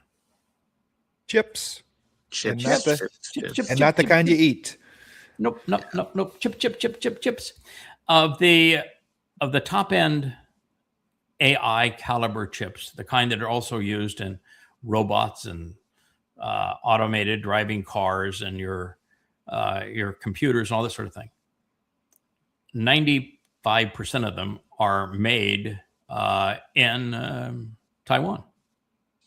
And of those, the overwhelming preponderance of them are made in the Taiwan Semiconductor Manufacturing Company, TSMC. And so with a company that has a 70% share of semiconductors and a 95% share of advanced chips, being in one country, that's the prize. It's the most valuable commodity on the planet today. It is the commodity that, if not available to the West, would bring the West to its knees in a matter of a month. The defense industry couldn't function. The AI industry would crater. And all of the kinds of things that we do with social media and the like would be gone. There'd be no more personal computers. No more cars are running on them now. Everything would come to a crashing halt. You couldn't make anything anymore. Because it's about a 95% monopoly on the upper end chips that come from this one factory, and a 70% overall on technology chips from one source. That source is in Taiwan. And so why would you go into Venezuela? Why would you claim that you want Greenland? Why would you blockade Cuba? Why would you go to war against Iran? When the one country that really matters for the world economy or world stability is Taiwan. Yeah. But it's more than that. You know, the U.S. 5 years ago made a deal with the then CEO, he's retired, but of TSMC, and to what has become now a $170 billion boondoggle in the Arizona desert, to build a replica of the Taiwanese manufacturing capability of high-end chips in the United States. And they got a couple of problems. One is that they can't get enough water. But the bigger problem is they can't get employees. Even if they offer people $30 an hour and a 4-day work week, they won't show up, because the discipline demanded by that industry and by the Taiwanese overseeing it is something Americans won't endure. And there are no training schools for it. Taiwan became successful in chip manufacturing not because of an individual. It was that the government 50 years ago decided that this was going to be our future. And the government is the leading shareholder in the Taiwanese Semiconductor Manufacturing Company. And they made all of the initial investments, but they didn't do it alone. They went to the whole community, went to every wealthy individual in that community and said, we want you all to invest. This is going to be our collective project. I don't care what your industry is. You have means. This is our future. Invest in it. And they all did. And so they built not just a company, they built a culture. And they built in academic institutions around prioritizing people how to succeed in that culture. And they taught people how to be PhDs in doping wafers, and building developing these kinds of chips and building the machines that create them. And then the culture that would cause people to say, I want to work there. This is what I want to do. Where in America, they want to be an influencer. And so they created the culture where the industry was possible. And then they created the industry at enormous investments that only a government can do. And now it's 30% of the GDP of Taiwan. And it runs the world. And so China's in an interesting spot. Now, this guy, he is just not the smartest guy in the world. He just isn't. I mean, so much of what he says here is just utter nonsense. But he's right about one thing. The meeting with Trump was all about Taiwan. Don't interfere. Now, he didn't say that he was going to invade Taiwan, because Xi is actually in a unique position here. While he has, with all the islands that he has built and the Navy he has built and the Air Force that he has built and the missile infrastructure that he has built, he has made it impossible for the United States or any group of countries to defend Taiwan. It is absolutely impossible. So he is taking care of that. And Como says, because of those islands now, he can blockade Taiwan. Do you think they're shipping the top end chips that are this big, that are exceedingly expensive, that are more valuable than diamonds per weight, and you think they're putting them on a ship? Are you out of your mind? They're going on airplanes, pal. Yeah. They're arriving in 12 hours from the time, or 24 hours the time they're shipped, not 3 weeks. And so he's got no concept of what he's talking about there. But the issue is, and this is what America doesn't get here, we destroyed the culture of America relative to free enterprise, much less manufacturing. That culture exists in Taiwan. I mean, I knew that every time I went to Taiwan, I loved the people and the attitude of the people. We don't have that culture in America. That culture is not transferable. That culture took 25 years to cultivate in a country that was driven by free enterprise. China can't go to war with Taiwan and capture that company. Taiwan Semiconductor Manufacturing Company has no value to China if they go to war with Taiwan, because the culture that they need to run that company would be gone. So they can't go to war with them. We don't have to worry about them going to war with them. They can't go to war because they would destroy the one thing they want. They don't need more land. They don't need another island.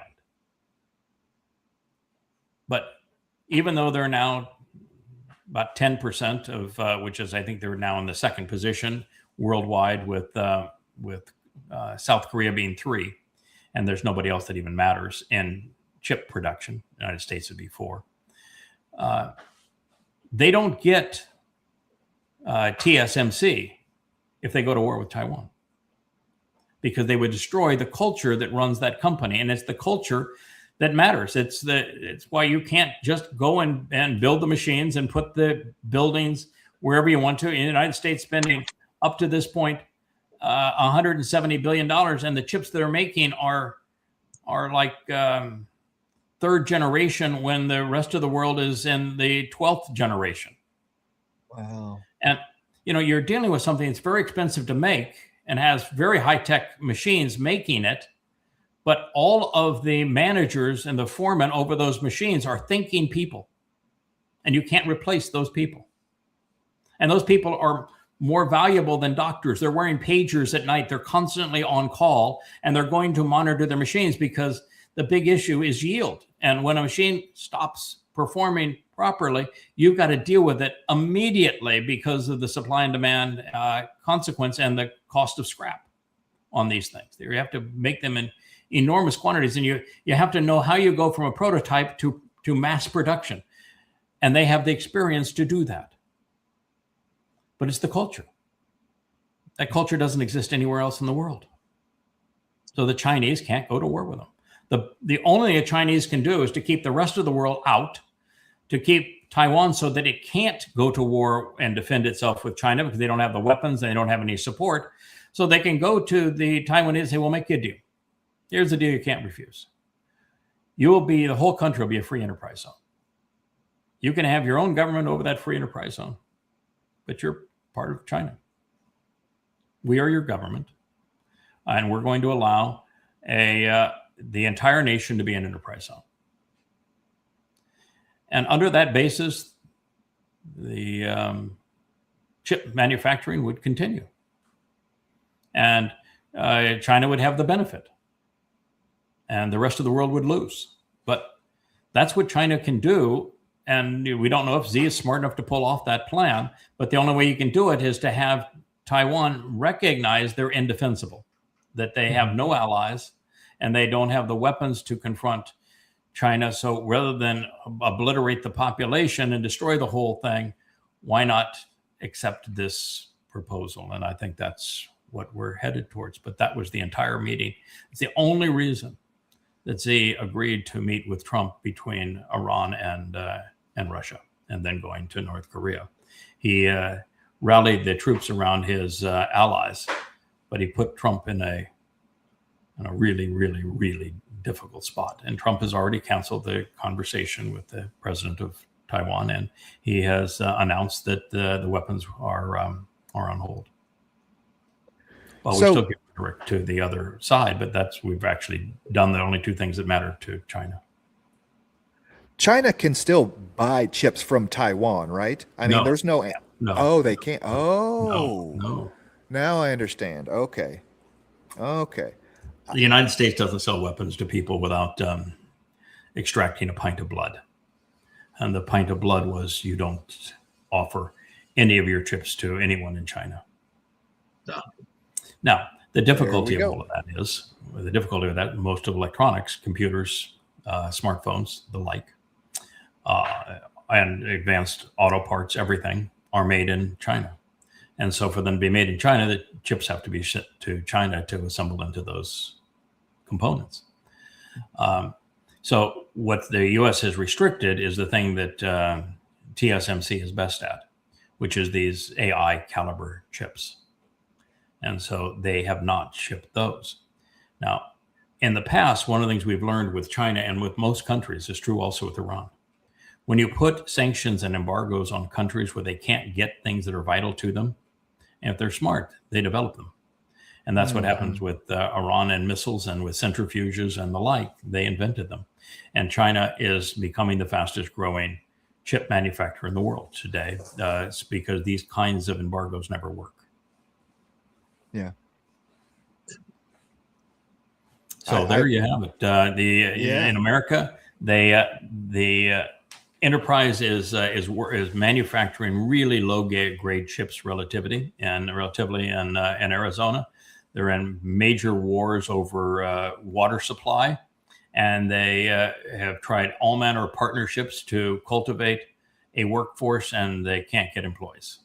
And so the people that are actually running the plants are imports from Taiwan. And now there's visa wars on how many of them can come in. And so that's not working either. So the fact is we just have nothing but a mess. Wow.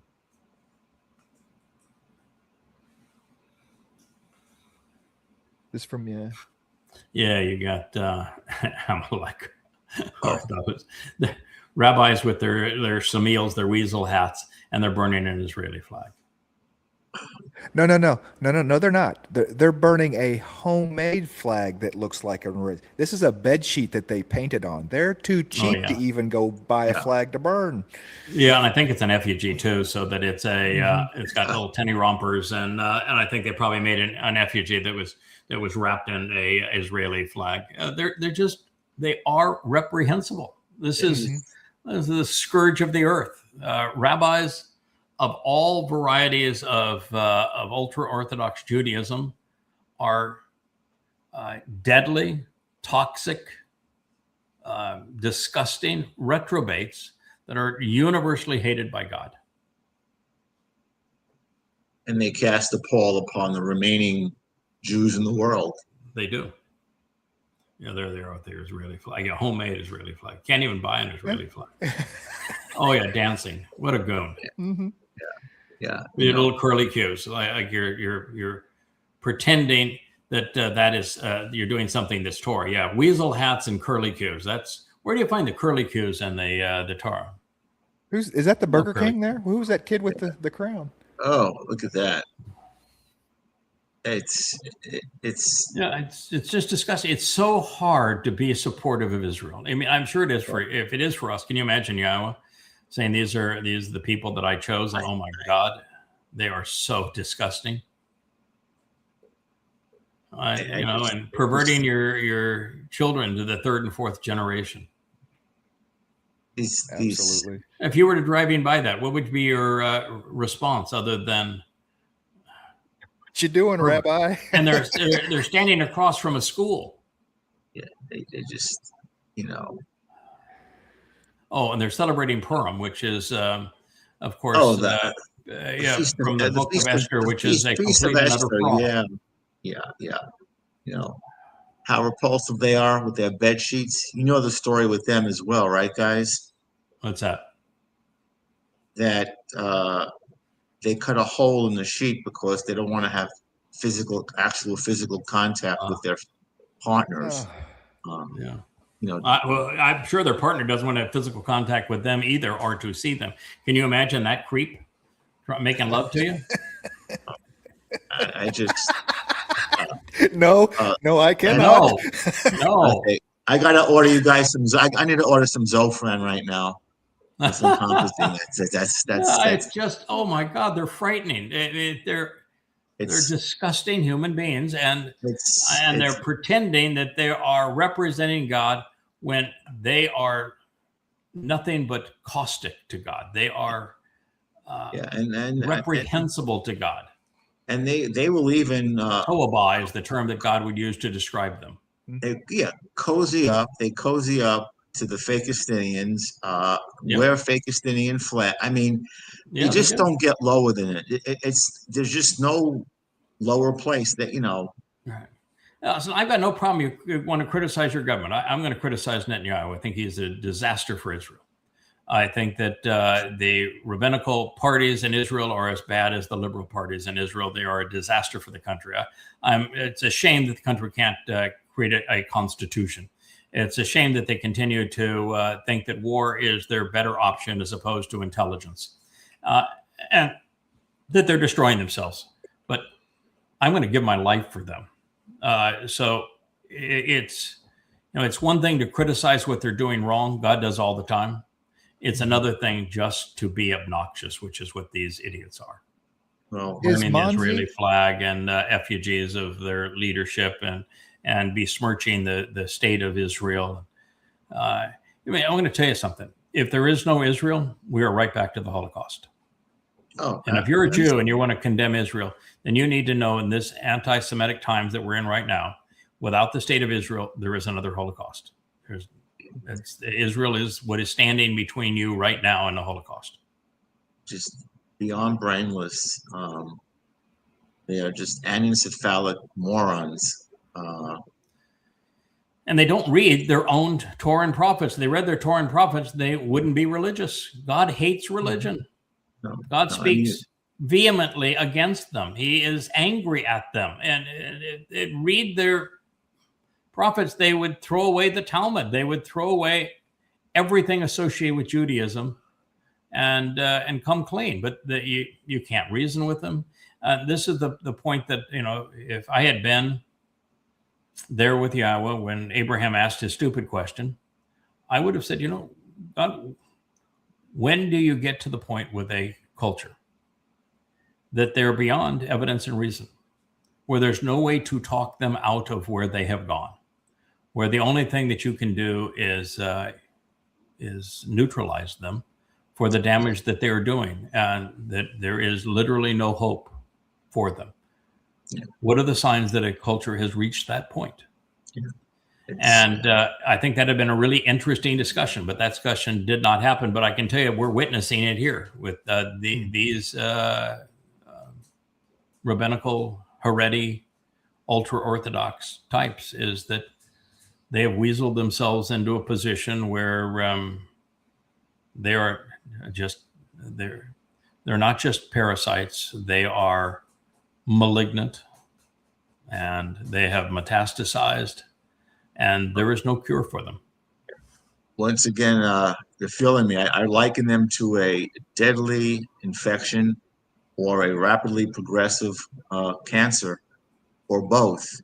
And you excise, you have to eradicate it, isolate, eradicate, eliminate. Quarantine. And that's actually just, loving, and kind. And going back to something, a concept that we all, I think, adhere to, is you got to know what to hate, when to hate, who to hate, why to hate, and how to hate. All those little children that were being influenced by them, had somebody had the courage to speak out against them and to stop funding them and to point out the fact that everything they were saying is untrue, then they may not have corrupted those children who now have no future as well. And they may not have given Jews as a whole the ethnicity, the naming convention. They may not have given Yehudim a bad name. But a lot of the reason that anti-Semitism exists is because rabbis exist. And if rabbis didn't exist, you would eliminate a huge amount of anti-Semitism. When that anti-Semite that we began the show with, he was attacking the Talmud. Now, errantly, but without the Talmud, he doesn't have an argument. And the Talmud has done nothing but curse Jews. So, as I say, rabbis have been their own worst enemy. Without the Talmud, there is no Islam. Without Judaism, there is no Paul, and there is no Christianity. They created their own enemies. And even now, you look at these sad sacks, and everyone who sees them is going to have the same visceral reaction to them, that this is sick. There's something deeply disturbed and demonic about these people. And so they're inspiring the same kind of hatred of Yehud that the religions that they inspired have done. It's why I just hate religion. Well, we've gone to almost 2 hours. We can do one more if you want to do. You're itching to do one more. I wouldn't want to. Yeah. Dude, oh. Yeah, boy, did he ever lose his SHIT. I'll say he lost his shit. And he turned bright red. I mean, look how red he is here. And look at the horns on his head there. He's really looking satanic. I mean, this is Rahab looking Rahab. He's hissing on the left, and he's spitting on the right, and he's got his horns flared, and he's turned bright red. And he's got, of course, his goatish comb over here, according to the prophets. That's Rahab, man. That's Satan incarnate. He lost his shit, man. And I've always thought that Satan had better control over himself than that. When you pretend, as he did in the creating of Mr. Christ and of Allah, that you're a god, you have to have some self-control. You don't have to be all that smart, because people are really stupid. They'll believe anything. But you just can't lose your shit like this and have people think you're a god. And the same token, you lose your shit like this, and it's no one's going to believe that you're a credible individual. It just proves you're ineffectual in a series of lies, and you lost it because you didn't like being caught in a series of lies. Oh, and of course it was raining outside. We don't like water. Don't like water. I mean, he's just. I'm melting. It's interesting. I'm looking at him, and there's certain kind of tumors in patients called carcinoids where people get vasodilated, but that photo. It just encapsulates. It encapsulates the satanic face. I mean, it is. It does. everything We were the that first to identify him as Satan incarnate, as the great betrayer of Israel, as the Torahless one, as Rahab. And every day he just continues to prove us right. I mean, it's, I have a feeling there will be more to come. I have a feeling that as things. Oh, it's going to get far worse. It just Yes, it's absolutely. and particularly as he now is sparring with Israel, trying to find that he can blame Israel for his problems in Iran, and he has no solution for Iran, and he still has no solution for the Epstein files, and so he's got no solution for the economy, and he's got no solution for anything. And the world's falling apart. The petrodollar is cratering. He has lost his allies in Europe and in the Middle East. He has a war he can't get out of. It's all cratering for him. In less than 2 years. I mean, how do you fuck it up that bad in less than 2 years? In 2 years, yeah. How could you screw it up that bad? And how, after 2 years of doing everything wrong and making an utter fool of yourself and of the world, you still have all 38% of MAGAs in your corner. It's the stuff of Sodom. God says, I'm going to find out if the reality meets the complaints, and if it is, I'm going to annihilate it. And it's the deal here. There is no solution for this, and the most merciful thing is to put us all out of, so that we're no longer suffering as a result of these kinds of beasts. And he just happens to be the worst of them. He's warming up for the final act. He is, and that final act takes place in Jerusalem on the 24th of September of 2033. It'll be Taruw'ah, and he's going to irritate a whole lot of people when that happens, and he's going to find that he does melt in a torrent of water. Well, yeah, I mean, you described it. Yeah, I mean, it was pretty revealing yesterday when you described it with Dowd having the scepter and being the branch, and again, you being the stem, the rod, and the spear. Man. We've got his number. We've got his number. But we also have the number of all those who are militant and conspiratorial and anti-Semitic and racist, and religious and political and patriotic. We're going to get rid of all of you. Yeah. All of you. And it'll be the most merciful thing we could possibly do. It will be. And then poof. Clean the world, go back to the conditions of Eden, and provide Dowd with a following. That, by the way, is the key aspect of our job right now, is that God wants his firstborn to be the ultimate heir of a creator. You created an empire. God created the empire of this universe and life there in it. And he created a firstborn to be his heir. And he can't be king without a kingdom. And he can't have a kingdom unless we do our job of providing people that we purge of their religiosity and prepare to respect and honor him appropriately. But, that's basically our job, is to prepare a kingdom for Dowd. And when we do that, we're making our king happy and our God happy. And we will prosper as a result of doing it. But that's really our job. When they say no King's Day, yes, there is a king, and he will have his day.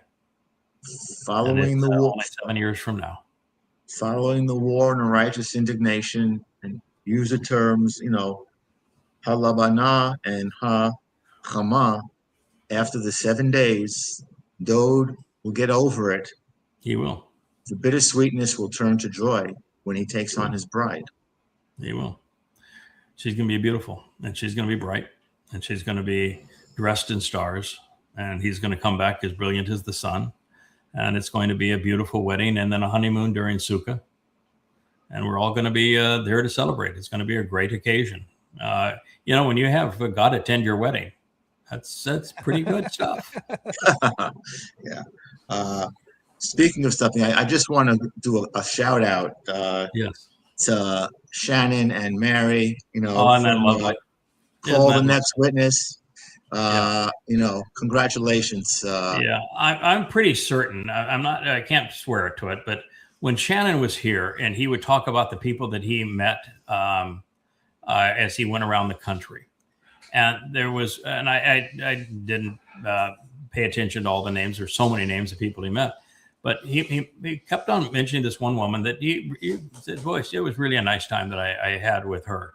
And you could see that he was kind of longing to get back to that position, that he saw maybe there was something there. And so when I saw your reveal, I'd say, yeah, that's exactly what I thought was going to happen. And my response is that there is very often a reward in doing the right thing for the right reason. He was out, engaged, doing the right thing for the right reason. And in his case, look at the joy that it brought to both of them. But, if you're not out, engaged, being supportive, how would that have ever happened? Right. He made that happen because he was willing to travel the country and meet people, and he gave everybody gifts and was supportive and loves you and wanted to talk, and that is why that lovely romance developed. So my response was well earned, actually. It was well earned. He earned that response, and you can tell that he's really happy. And it's such a good, genuinely nice, good man. I think he's deserving of that, and she's deserving of it. And of course, I'm going to speak more about him than I do of her because I've met him. He's took the energy to come here. He brought Cara to us. He's somebody that I genuinely know. I've spent time with. We've had meals together, long conversations together, and he's genuine. He's just a really, really devoted, fine man, and he is somebody very special because he overcame the greatest heartache in life, and he's turned that heartache into something really positive, as motivation. And now to see him in a situation where he's found love, that's beautiful. Yeah, and really is. You want to talk about a positive witness? That's a positive witness. Yeah. And so thank you, Matt, and thank you, Kevin, for the way you presented it. Yeah, I love it, the way that she went green, like, he's going to say something that she's not comfortable with, and they find out they're actually in the same place, and she comes over to the couch and they give a kiss, and that was really it was a nice reveal.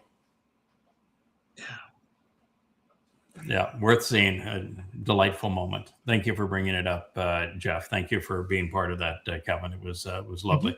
Well, thank you, Perry. Perry has been driving the show. Rich has come back. He has been in his condo. They have not had internet until today, so now he is part of the real world. He has got internet in his condo, so he's playing with gas, and he's back on the job now that Perry is. Has successfully run the show, and he found out, he's done a good job of teaching Perry to do this. And now our Perry job is, Perry has a beast down in the basement that is a really powerful computer. And we're going to teach that beast to read our books and then to create an AI. And have Joe integrate the speech and the AI and the avatar with the page turning books. And that is our project right now. So wish us luck. I'll continue to work on Noach. I just can't get out of it because every statement is a new learning lesson, and I can't bear reading something from the Torah and not sharing what it means, because everybody wants to talk about the nonsense of what happens, and no one pays any attention to what really is there that are the life lessons. And there are many in that whole story, and it just goes on because the story of the flood goes right into this meeting with Yahweh, Shem, and Noach with Abraham and Sarah, and then it goes right into the episode of Sodom, and then that group all moves to the witness on Mount Moriah with the dress rehearsal for Passover.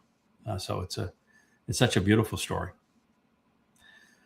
All right, so that's where we're headed. Thank you very much. I appreciate it. We got full 2 hours in on the vlog. Always good to have you, Dr. Jeff. You're a great contributor and a great friend. And thank you, Kevin. Thank you, Perry, for being the assistant king of the cables, prince of the cables. Thank you very much. Bye. Shalom. Hey